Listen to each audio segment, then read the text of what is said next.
And hello, listener, and welcome to another episode of The Pretty Good Parent, Nice. where Dan Nikkel, myself, asks my friend and 20-year therapist, Josh Emery, lots of questions about being a pretty good parent. Yeah. So, Josh, last time we talked about, in our last episode, was about routines, I believe. Yeah. I want to share something, a little routine that I started, thanks to your advice. Oh, good. So, The audience is on the yeah, edge of their so seat. this is a twofold routine for the family. Okay. One for our dog who never gets walked.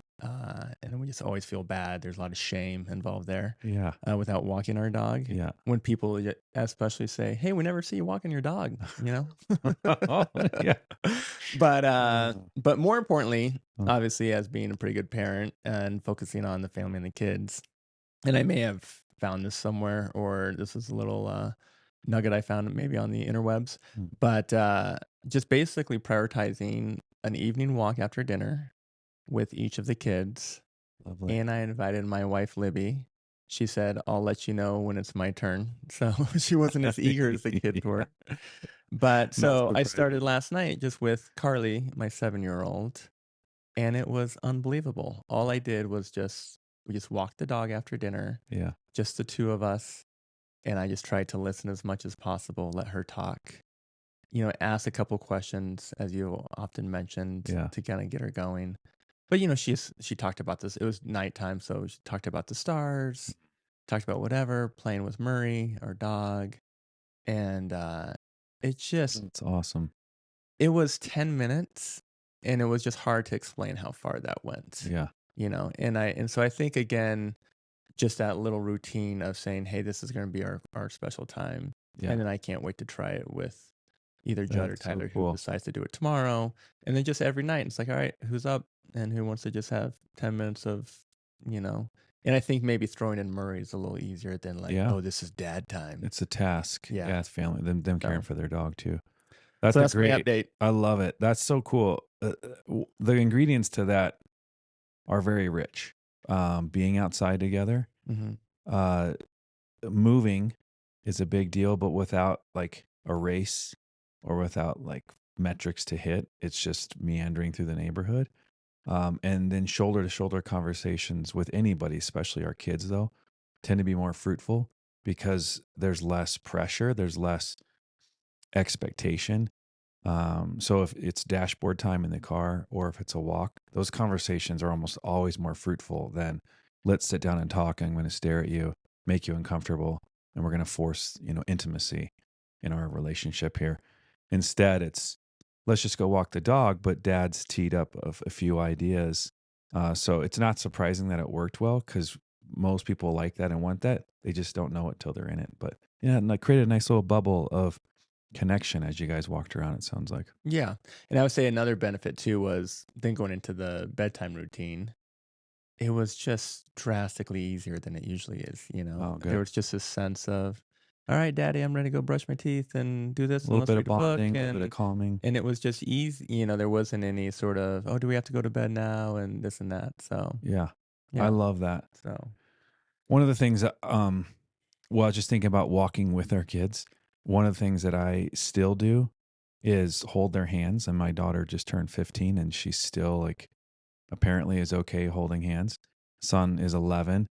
He likes to hold hands. So like we walk through like Old Town or when we're running errands, walking about town. It's just so nice to just kind of find this like rhythm of walking together and then we hold hands. I have no idea how long that's going to last. I won't be offended when they say like, don't hold my hand anymore.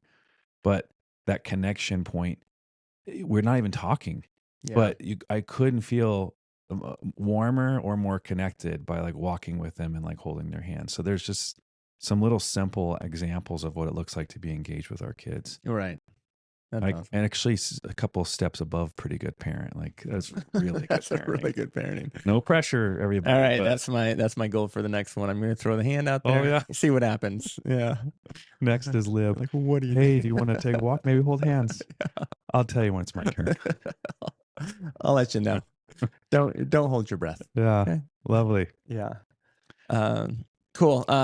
Today, are we talking about the mindful parent, the pretty good mindful parent? Yeah. If we had to have another name, it would probably be just the mindful parent, because you and I are infatuated with mindfulness. And Real geeked out about it right now. yeah. And what better role to be conscious of as a parent, given that we're instilling thinking habits, living habits, worldviews. Yeah, so this is a gigantic subject that we hit, little pockets here and there throughout other podcasts, but it'd be nice to, like, what is mindfulness for those that don't know, and then what does it look like to be a mindful parent?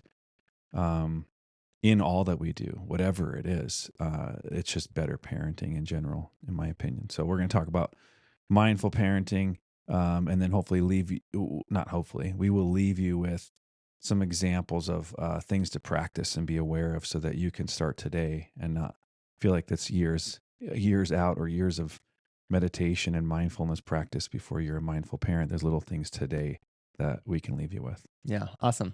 All right, well, let's break down the what, the why, and the how then. Yeah. Make So this real what is easy. mindfulness? What is mindful parenting? So we'll just start with what's mindfulness. It's essentially our awareness of the most real existence, versus an imagined existence, or an imagined narrative that we constantly hear. So, for example, the narrative would be, well, it's Monday and Dan and I have a lot of stuff to get to, and we got to crank out this podcast, and I hope it sounds good. And I hope Dan thinks I sound good. I hope all our listeners, that's narrative and voices that I might be reacting to. But when I'm mindful, I see those without attaching to those.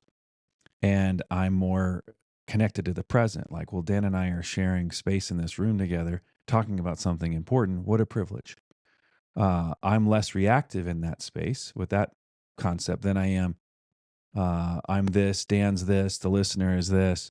It has to be this way, which as a parent, we're constantly like, yeah, but where is this leading to? What are they going to do when they're 15? If they're doing this at their 10, it takes us out of our moment. And mindfulness is all about the moment. It's all about the appreciation, engagement in the present, which is the most real thing we'll ever have, versus the imagined thing, which what's next or what's way down the road, or the often misinterpreted or incorrectly recalled past of how did last night go, and I'm replaying that. All of those are examples of us leaving the present moment. Mindfulness uh, turns the light on to the present and lets us know when we leave it, and we're more likely to catch that. So as a parent, we're constantly dealing with scenarios or events that are like future oriented and past oriented, and we miss out oftentimes on the present, which is the best moments. Mm-hmm.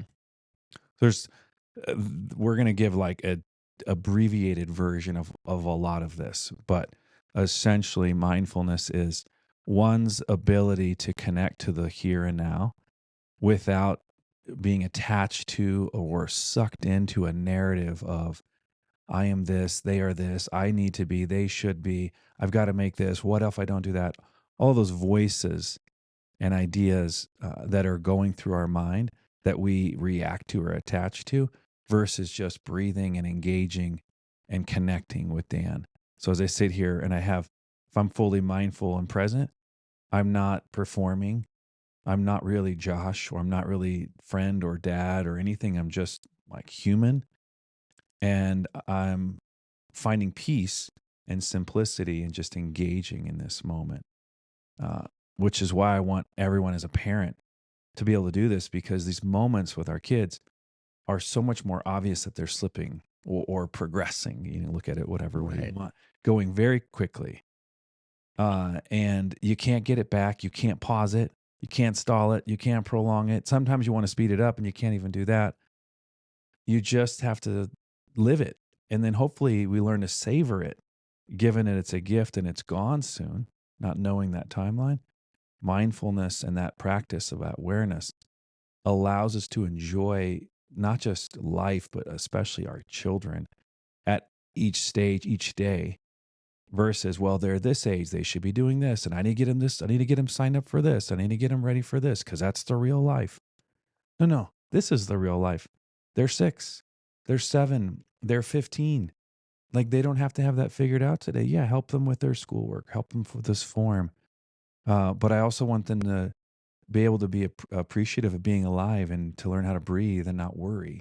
I want them to be able to enjoy their life. So mindfulness, my opinion, is by far the best gift you can give your children, and give yourself, but then also give your children, versus all the things you desire to train them in or equip them in. The ability to think wisely and accurately and know when they've gotten off track because of narrative or triggering thoughts. It's like the best thing you could give your kid to be a successful, healthy, grateful human. Yeah. Well, and I think you got into a little bit of the why there as well. You touched on how fast life goes, right? And so being able to be aware and experience the now and the present.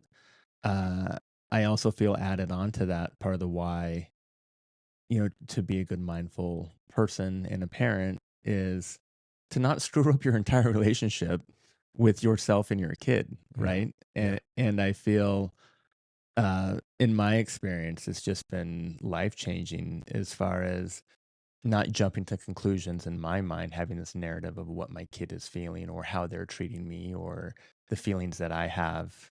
Right. And there's always so much to unpack there. Yeah. Right. I And know. so I think that just that idea of truly being mindful, taking a pause. And I would say for me, it's that ability to take a pause quickly and not just having that knee jerk reaction to some narrative I've had Yeah. built over time, whether it was my upbringing or past or whatever, and truly just being able to say, be in the present and say, what is my child going through? What could they possibly going through? What am I going through? Right. Yeah. We talked about it in de-escalation, going down from a 10 to a 5, Mm-hmm. right? And just in those moments. So I feel like you said it's kind of almost all encompassing, right? Yeah. Um, Can't but really separate us and the role and what's happening. It's just all happening. But what we want to be aware of is our contribution to it, our ability to steer it in a healthy direction. And in that, as that parent, noticing, so you brought up the what and the why. Why do mindful parenting? Well, because you want what's best for your child. You want what's best for you. Uh, Listening to narrative and fears and anxieties and shoulds and coulds is not a good idea. We react. We try to control, which doesn't work very well. We put unnecessary pressure on our children. We inevitably put our stress on them. The worst part, maybe, is we also teach them how to think, or we influence how they think and how they process the world, because we're modeling it over and over and over and over. And they see the energy, the expression on our face. They see how we breathe, whether they're consciously calculating that, it's absorbed all the time. mhm. And then inevitably they're going to hear all of our phrases and our sayings, and they can't help but absorb them into a big database of this is what it's like to be human. And what a horrible thing if we are modeling things we don't want for our children. Um, we were having a dinner party the other night, and we got into it with some friends, and we'll call her Patricia. Mhm. And Patricia's story was like everyone else's story. She wants her kids to be healthy and happy, but the task or the goal is this completion or achievement of something, assuming that will lead to happiness, but fail to calculate the cost and the drive and the energy and all the habits that go into achieving said goal, when it might not even lead to happiness or wellness, right? Mhm. I mean, how many times have we achieved a thing, and we celebrate it, hold the trophy and high five? And then a few hours or days later, it's like, all right, what's next? I need another thing to feel good about. And mindfulness rescues us from that and be like, okay, sure, win a race, but live well, love to learn your training while you're racing, that your legs are working and your heart's pumping. If you're holding out just for a finish line experience, that's your number one, you're just missing out. It's not necessarily wrong, but you're experiencing like a fragment of life when you don't appreciate the whole thing and you're holding out for the finish. And that's the same with parenting. Like, what did you think? What are you doing? You're going to be happy when your child is what age doing what, Mhm. versus just a second. Like, they're alive. They don't have to be. right? Kids die all the time. Some people don't have kids and they want kids. It's astounding that we forget to celebrate they're even alive. One of my favorite Sam Harris little moments that I get on my app each day Mm-hmm. is something like, do you find yourself struggling or not feeling that good today? Well, think of this. You're not dead. Right. And it's like, oh yeah, I could be missing all of it and I'm not. Oh my gosh, I want to enjoy it, and why wait to teach that to our children about what it's like to like love life, whether it's raining or it's sunny, or whether you got a good grade or a bad grade. It doesn't prevent us from getting better or studying harder or whatever. But learning to appreciate all that is modeled and absorbed or not. And the mindful parent is hopefully modeling what it's like to be grateful and present versus, no, that's great, but I need you to clean up your room. If you're going to be a good human, you're going to be happy someday, you take care of your stuff. Mm-hmm. Cleaning your room is a good idea. But it's not like that's what healthy people do or happy people do. And you don't want to connect all those dots to our children. It's like, this is a good way to live. But what also is a good way to live is to be grateful you have a room to clean and that you're alive and your legs moved and your arms work and you can actually grab the clothes off of your floor because your back can bend over. And there's just so many silly things that we can continue to instill in our children. So the why, I mean, I could talk for hours about the why. It's the best way to live because it seems to be the most real versus the more imagined we get caught up in thinking about should be, could be, what if. Most people's suffering as a human is caught up in thinking about the next thing or the direction that I'm headed or how it went last and what so and so might think of me.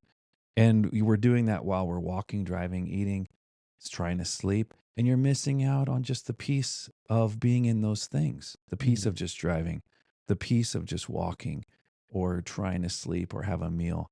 So this is so good for the parent. And it's the best gift the parent can give their child is the ability to like really enjoy their life like today and not wait for some imaginary finish line of achievement to when they'll feel really good.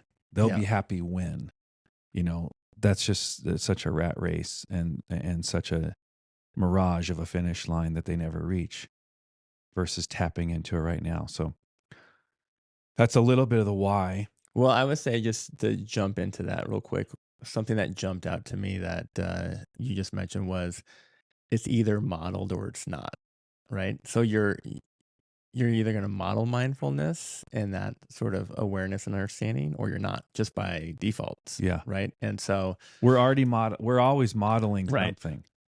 No exactly. matter whether you think you are or not, you can't help it. So whether it's our friend Patricia, running around making sure trying to create an amazing life with all these to-dos and tasks and stuff. Yeah. By the But way, great aspiration, like wants the best for children and wants them to be happy. That's not the wrong target. right. But maybe at the same time modeling stress or modeling, right, all of these kind of anxious moments of, oh, I got to get this done. We got to get this done. It's got to be, it's got to be great. Because It's I got to want be them to feel amazing. good.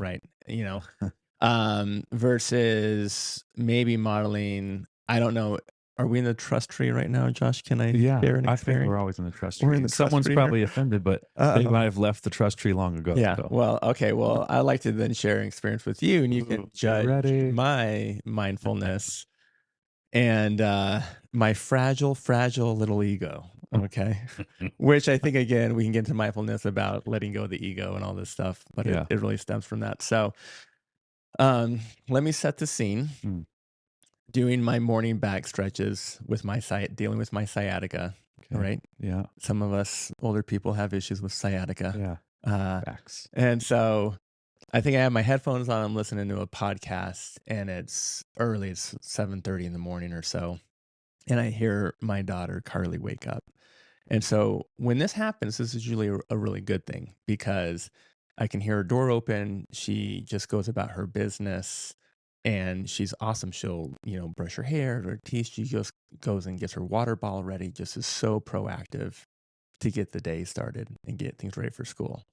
So I usually know she's in a good mood. Is what this means. So we don't Okay. have to wake her up, and sometimes she's cranky, and Yeah. I don't want to wake up yet, right? So I know things are going well.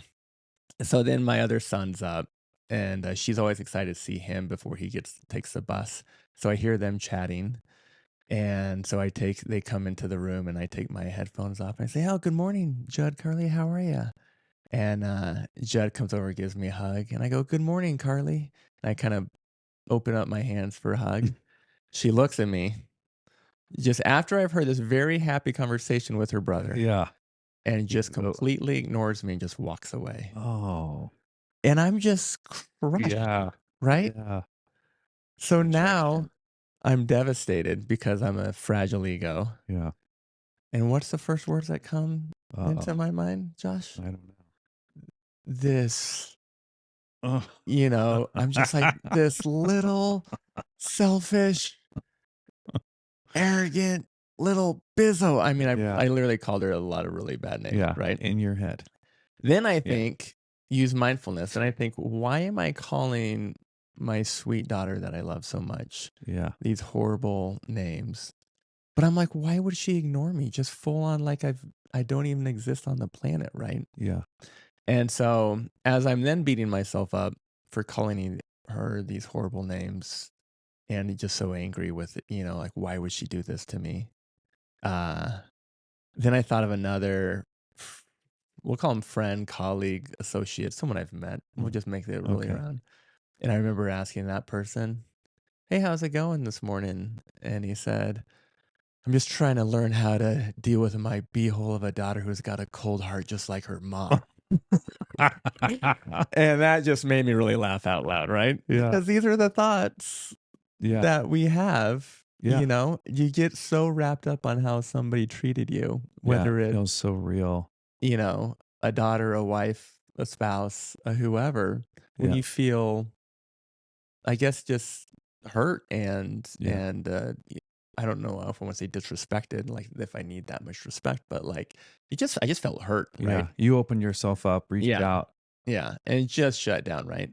So then I hear her going and talking to my wife, and she's like laughing and giggling, and then the other son wakes up, and then she just ignores me all morning long, and I have no idea what or why, right? And so, so then I'm furious. I go downstairs and I jump on the bike, and I'm like, I'm gonna sweat this out and write it out, and I'm thinking about it, and I'm thinking, I'm gonna she gets no screen time the rest of the entire Oh, week. She's punished. She's gonna get grounded. punished. She needs to respect people in the family. We're Yeah. all human beings. You need to at least acknowledge them, Yeah. and all these things. And so, uh, I don't know. I guess just what I'm trying to explain to you is just, I was in a glass cage of emotion, as my Yeah. friend Ron Burgundy says. Yeah. And I literally didn't know what to do with it. And I'm trying to use all these mindful techniques. And I was just so kind of hurt and frustrated. Yeah. And then I think eventually I kind of got to the point where I was able to calm down and think about it and say, hey, she's 7 years old, and maybe this is just her sort of, she can probably tell how much power she has over me by withholding an acknowledgement of a hello or hi or whatever. And who knows what could be going through her head that day, right? Yeah. So, oh, wait, so this is the best part of the whole thing. So I'm down there riding my bike, furious and upset. And I see there was an envelope that was a self-made envelope by her, and it said to dad, that she'd given me a couple nights before when I Mhm. was down there doing a workout. And I said, "Oh, thanks, Carly," and I put it there, and I never opened it.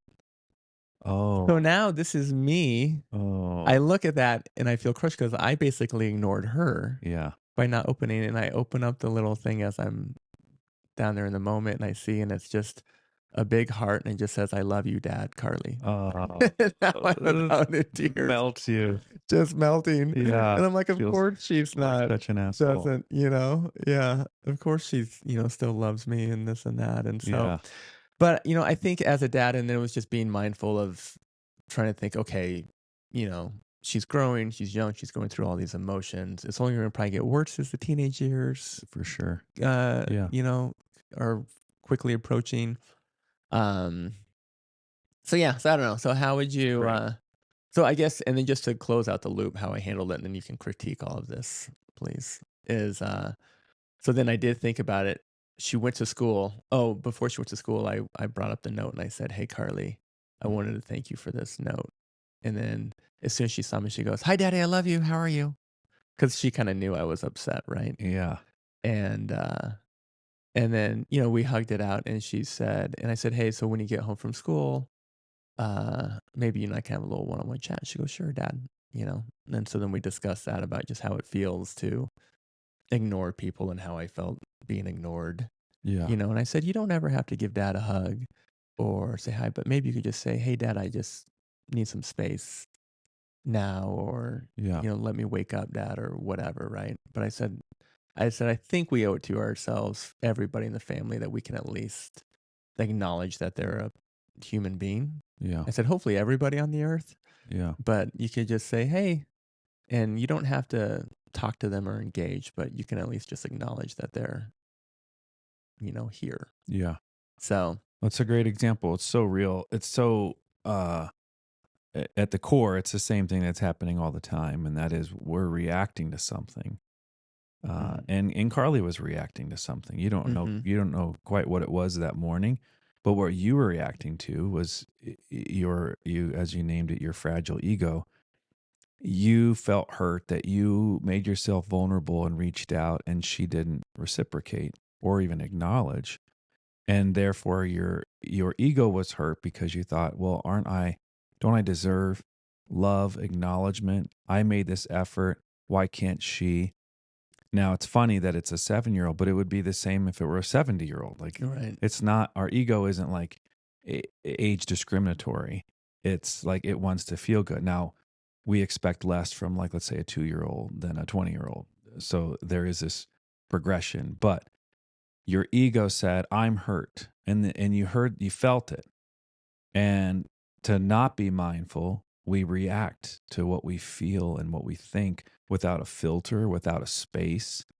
And what I work with a lot of my clients on when it comes to mindfulness is imagining being able to create space from us, the being, the physical body, from the thoughts and the feelings, to give us actually some time to evaluate, do I want to say that? Do I want to engage that thought or that feeling? It might not be wise. It might not even be accurate. It might not work very well if I do. Imagining like you could push it away and look at it from a distance versus feeling like it's right in your face, or you're wearing it. It's like, well, take that off and look at it over there. What's that like? Oh, well, obviously my feelings were hurt because it felt like she didn't love me. Culturally speaking, I say this and she does that. She responds and would say she loves me, but she didn't. And so I felt hurt. Uh, and then you acted out a little bit, mostly in your mind, but you're like, all right, I need to go downstairs. And I don't know if you stormed downstairs and, visibly looked like you're sending a message, like, I'm upset. Oh, I tried to make sure everybody knew. Yeah. Oh, Dad's so angry Oh, right now. dad. Dad's feelings are hurt again. He's in his glass case of emotion. But I really like what you said about separating. You said sort of your thoughts from sort of the human being, right? And just the fact that uh, this could be a cultural thing that we've grown up, that when you open your hands for a hug and you say, "Hey, I'm ready for a hug," that somebody reciprocates that. yeah, Well, who says, right? Who says they have to reciprocate, or who says that just the cultural right? norm. That's all. And so it's not on a 7-year-old to have to, No, she never signed a contract that right? said, I will forever reciprocate a hug if you initiate. It's Hmm. like, well, it's assumed if you loved me, you would. Uh, Again, that's not fair. It's in our culture, it is a norm, and most of us follow it. And most of the time, we do believe it. We do feel that, like, oh yeah, I love you too. But it just shows you how ridiculous we become when we're reacting to the next thought and the feeling. Hmm. How's the day going? Well, I don't know. We'll see. Oh, what do you mean? You don't want to have an intention for the day? You're going to let the way the world goes and all the things that people say and do, you're going to let that impact your day? That seems so careless. But that's how we live when we're not mindful. We don't set intentions. We are setting ourselves to be reactive to everything. And maybe the day goes well and then it's a good day. Maybe the day doesn't go well and it's a bad day. Maybe your kid says this or gets caught for this or wins this. Good day, bad day. That's really like unconscious living. And you're going to be on a roller coaster ride, given the circumstances of the day, versus mindful living is, who do I want to be in this space regardless of what happens? That doesn't mean it doesn't matter at all what happens. Of course, things matter, but our reaction to them doesn't have to be so innate or so sloppy and unconscious. And that's what mindfulness is. It's mindfulness isn't saying those circumstances didn't happen. It's saying I'm aware that they happen and I get to choose how I want to respond given my value system. So I love my daughter. I want to be a patient, forgiving, or kind father. My feelings are hurt, but I don't want to act out and hurt her because that's not the kind of dad I am. Now, there are times that we do. There are times that we act out of our hurt and hurt others again, and we feel justified because the emotion was strong. Quick side note, this is a huge subject, but I'll give a quick abbreviation. At least in our culture, we assume a strong emotion requires a strong action, but there's no proof at all that that's actually required or wise. And creating space between us, the physical being, and the thought and the motion allows us to calculate maybe more accurately. Does this require action? No, I'm not going to shame her. I'm not going to shame my 7-year-old daughter for not hugging me back. Mm-hmm. That doesn't make any sense. My feelings are hurt, but that doesn't require action. And that's actually like something I never really learned, that we can teach our kids. Like, well, strong emotions and thoughts may or may not require action. Discernment and wisdom over time help us determine, yes, take action. No, don't take action. You decided, I need a retreat. I'm feeling pretty strong in a negative way. I need to go work this out. While you worked it out and you were appropriately guilted by her nice card and realized, oh my gosh, what was I thinking? Of course she loves me. What an asshole. Like, maybe she feels ignored this whole time, and then you got to decide what kind of dad you wanted to be. And you came up and you said the words that you wanted to say versus saying the words you thought earlier. That's a great example of mindfulness, giving yourself a little bit of distance before you acted. But often as parents, we can't differentiate between when we should act or when we shouldn't. We have a strong emotion, fear for our kids, hurt for our kids, requires action, requires lecture, consequences. She didn't hug me. Well, you know what I'm taking away from her? She needs to feel the pain of what pain she's caused me. Well, okay, really? Like, your pain, you're that fragile that you have that much pain over this other human getting to like live how they live? Well, she needs to know. Right. All those are thoughts and narratives and beliefs that you're reacting to, in this case, in an exaggerated way, unnecessarily. Thankfully, you didn't. Well, I would just say to that point, because Libby and I think, spoke about this or reflected on it. And I think she mentioned that there's no chance I would have acted like that pre-mindfulness. So I think I've been sort of on this mindfulness track since You would have called her a maybe little... 3 or 4 months, right? I think before that, I would have 100% gone into a lecture, of shamed her, made her feel deal. horrible. She would have been crying on the way to school, guaranteed, Oh, right? It would have just been it would have just escalated. What a horrible dad. Right? It's seriously. And I now am so appreciative. And I think, and I think I was even able to mask a little bit. I think Libby kind of knew I was upset when I kind of went downstairs, but I think I was able to mask enough for the kids to just be like, oh, I'm just going to do a workout downstairs, Yeah. But while I was in my glass cage of emotion. Yeah. But it is such a hard, I'm obviously feel like I'm light years away from where I want to be.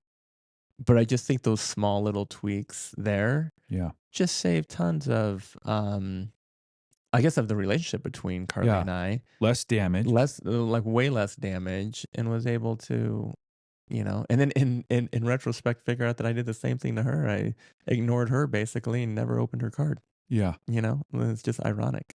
Well, and then going back to the modeling, she saw you not react to something, and And maybe she didn't know there was an issue at all, right? Maybe she Right. wasn't consciously thinking, I don't want to hug dad. Seemed like there had been a little of that, given how blatant it was that she was like engaged with Tyler, but then and Libby and not you. Mhm. But you don't have any idea, and you don't want to get into that. Right. Like you don't need to be a detective trying to figure out why she didn't do this thing you want her to do. You're going to be guessing, and the whole time you're probably getting upset and frustrated. Versus like, I don't know, I don't need to know. I know I love her. I really deep down inside I know she loves me. Who cares? Now, if this continues and she continues to ignore me or not talk to me, I'm absolutely going to inquire and figure out what needs to be repaired or worked on. But early in the morning, didn't react to me the way I want her to react. I need to let that go. I want to be someone who lets that go. That's being intentional. So, Mhm. a major part of mindfulness in terms of how it manifests is intentionality of what kind of person do you want to be? Well, I want to be someone who doesn't react to things like that. Yeah. I want to be someone who can continue to take deep breaths and evaluate whether this needs to be addressed or whether I'm just overreacting. So Mhm. a lot of life is overreacting, is a lot of fear about this trajectory our child is on, or this trap our child is like inevitably, running towards if we don't save them. And then it makes us intensely react to that strong emotion. Because again, it's like 1-to-1 ratio for the unconscious parrot, 1-to-1 ratio of emotion to action.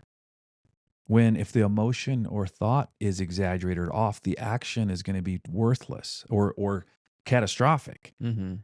Versus learning to be able to hold on, I'm thinking and feeling, but I don't want to be the parent who just reacts.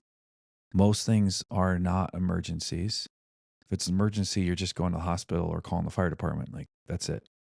Everything else probably requires and benefits from calm breathing, take a walk, sit down, take a knee, like do something that lowers we talked about this in de-escalation, that just lowers that energy level in ourselves to then separate ourselves from the thought and the feeling that we're so attached to and wrapped up in. And then we can maybe more wisely determine, does this require action? What does that look like? How would that land? You're thinking about it critically versus just an emotional trigger point. So, it sounds like we're gonna get into the how of being a pretty good mindful parent. Yeah. Uh, what do you have some kind of tips and tricks or hacks for Patricia and myself? Yeah. And Well, so and I want to I won't spend a ton of time on the philosophy of it, but we did a podcast on what do you want for your children. Mhm. I would encourage you, if you haven't listened to that, go listen to that. If you haven't thought about what you really want for your children, spend some time thinking about what do you really want for your children. Most people would say love, happiness, peace, a sense of self, but yet uh, we clothe that in success, like our metrics of success in our culture. And what we really continue to come back to is I want them to be happy. It's like, okay, well, then think about what's happiness today and then try to build that or appreciate that, excuse me, or try to model that today. So the how um, is not getting wrapped up in this trajectory of your child, where you think they need to be, because that's going to compete with your ability to enjoy them for who they are today. And this is a huge shift. It's a belief system shift that I don't know how many parents are going to be okay making that shift today till you really get it. But if you think your child's going to be happy uh, by accomplishing certain things in life, you're going to be disappointed. They might be happy, but it's not going to be exclusively because they accomplished a ton of things. They're going to be happy because they learned to enjoy those things, Mhm. which is a different skill set. So the how that someone can start today is practice enjoying your child today for who they are instead of worrying exclusively about who they're becoming and is it the right path. Are they okay? Your fear and anxiety about whether they're okay or whether they're going to be okay will be absorbed. And now you're modeling wrapped up in thought and feeling versus just being present and grateful for today. Mm-hmm. That doesn't mean you wouldn't talk to them about needing to get their homework done or the bigger lesson of like why homework's a good idea. But if it's only that, or if it's delivered in this, you have to do this to be happy and be successful, it just doesn't stick. And then you just instill in them and their own, that same way of thinking. So the how starts with a desire to appreciate what is already. Mm-hmm. And instead of feeling like you can, happiness or well-being is on hold until so-and-so does whatever, that's going to keep you, it's like a carrot on the end of the stick. Like you never really get there. But practice appreciating who they are today. A much more practical, tactile representation of this is a sensory exercise of if they'll let you hug them. Mm-hmm. What do they feel like as you, what are their bones? What are their skin, their muscle, their hair? What do they smell like? You engage your senses. It's impossible. It's very difficult to leave the moment when you're engaged with a sense of what does it feel like, to hold this coffee mug. If I'm holding my coffee mug, I can't very productively think about the rest of my day. If I'm describing to the mug to you, well, it's got some ridges to it. It's smooth and then it's rough. I can't simultaneously be worried about anything else or be thinking about anything else. Right. That's like being in the present moment. And I think people are going to pick up on that quickly, right? Like for example, I think if I go give my 7-year-old a hug, she can tell if I'm 100% present Yeah. versus, If it's an oh, I'm obligation, just worried about my work meeting coming up or blah blah blah. yeah, but hug. They sense that, right? Thank you. Yeah, Yeah. it's like this energy thing that it's hard to describe, but you can feel it. When you feel like someone is really there and they're not longing or they're not displaced in their mind and their body's here and they're hugging or shaking your hand, but they're not really there. Yes, that's absorbed. And worse, it's modeled.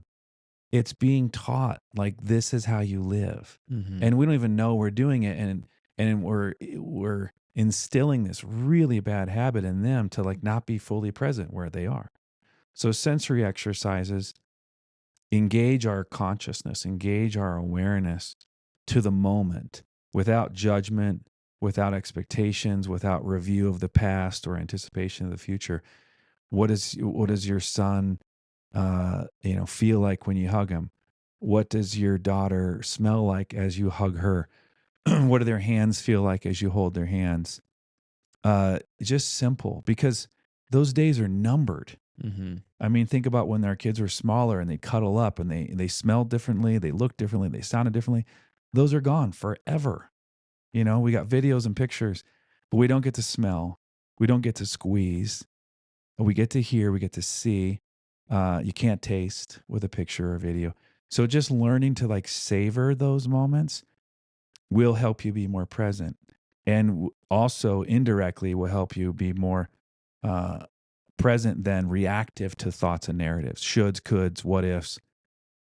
Those are oftentimes the enemy of conscious living and peaceful living, Mm-hmm. evidenced by all the anxiety in the world and all the depression in the world. It's like, well, you're ruminating on these things outside the moment. No wonder you feel overwhelmed. You can't address those right now, so you're suffering. Some other practical hows. I got this. The Miracle of Mindfulness is one of these classic books on mindfulness, and there's like a whole chapter on a bunch of like how-to things, and it was like a list of like 20 different tasks, but with a half smile while you do all of them.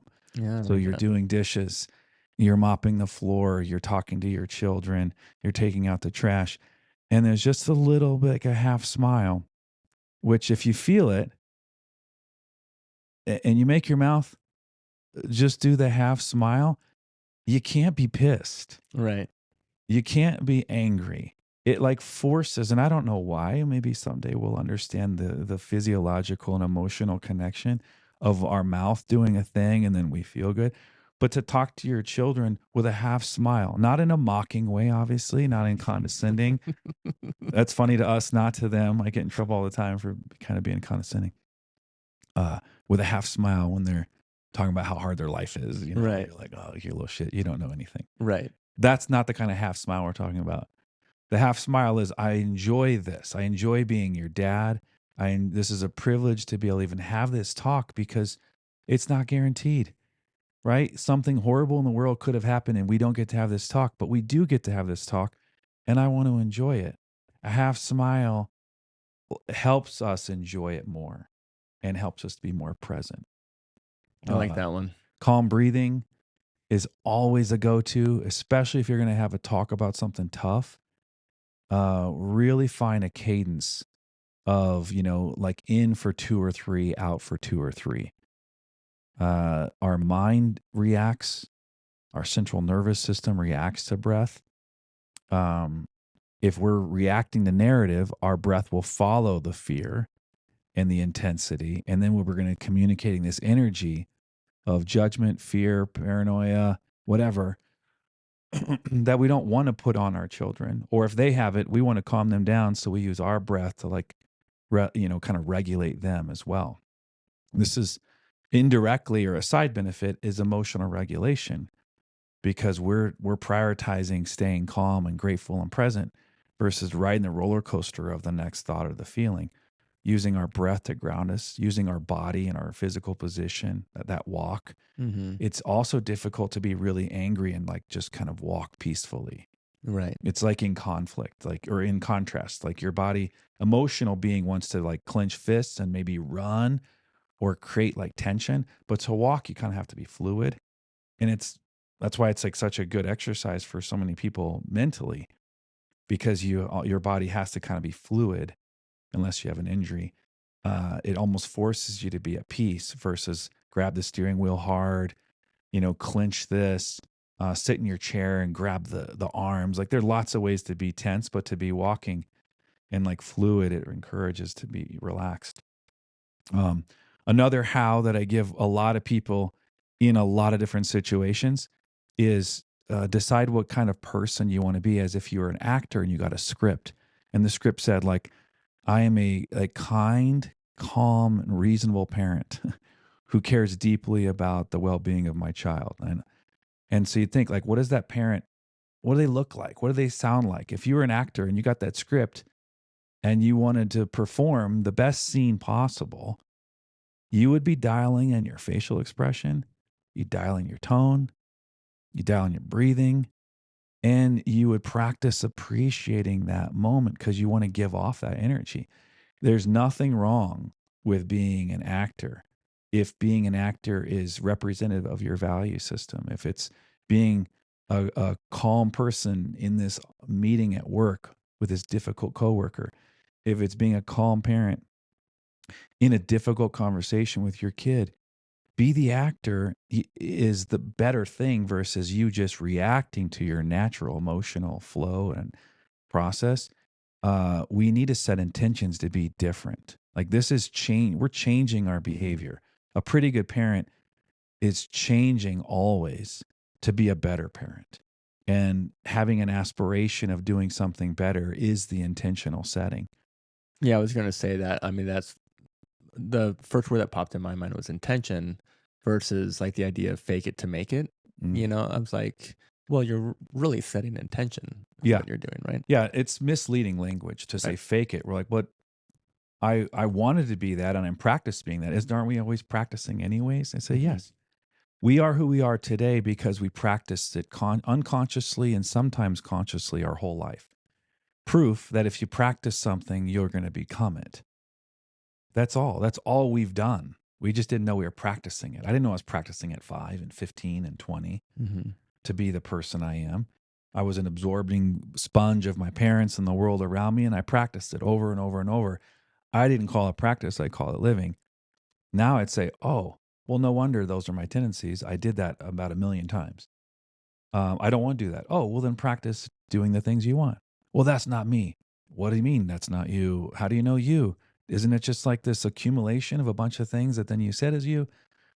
podcast for another time. Who am I and how do I know who I am? But be an actor is really set intention and go practice being that person. If not, you'll continue to be who you've practiced to be up until now. And if that's not up to par, then you're not going to be pleased with that. But feel encouraged and empowered that all this is practice. And whatever you've been doing up until now has been your practice. And so maybe you're an expert at doing it that way. You want to do it differently, then just lay out what that practice looks like. Pick from some of these how-tos, whether that's your body language or your breathing or your half smile, or your intentional routine that you engage your daughter.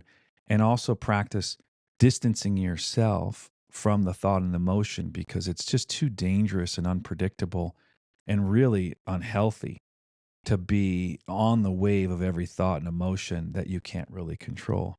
So feel encouraged that you don't have to be that. You can have thoughts and emotions, but it'd be better to watch the wave go by versus be on every wave that hits you. Yeah. Well, you heard it there. Pretty good parents. How to be mindful, be a pretty good mindful parent. Let's just recap real quick the hows. Josh, keep me honest here. So just basically, number one, appreciate what is already, right? Just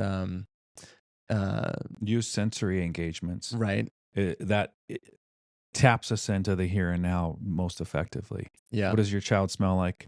What's it feel like to hold them, hug them, hold their hand, talk to them, look at them? I love that, the sensory engagements. Number two, the half smile trick. I'm going to try a half smile.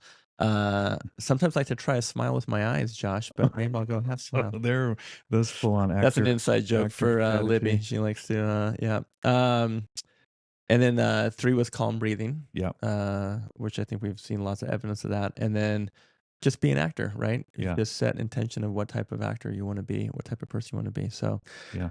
I love those tips, those hacks, Josh. Thank you so much. I'm gonna be just mindfulness the crap out of this day today. I can't wait. Can't wait. So, but thank you, pretty good parents. If you're listening to this, then you obviously want to be a pretty good parent. So thank you for taking the time to do that. If you found it at all valuable, please send to friends, hit that subscribe and or share button. It would mean the world to us. And let's all go be pretty good parents together. Let's do it. Thanks for listening, guys. All right. Thank you. Bye.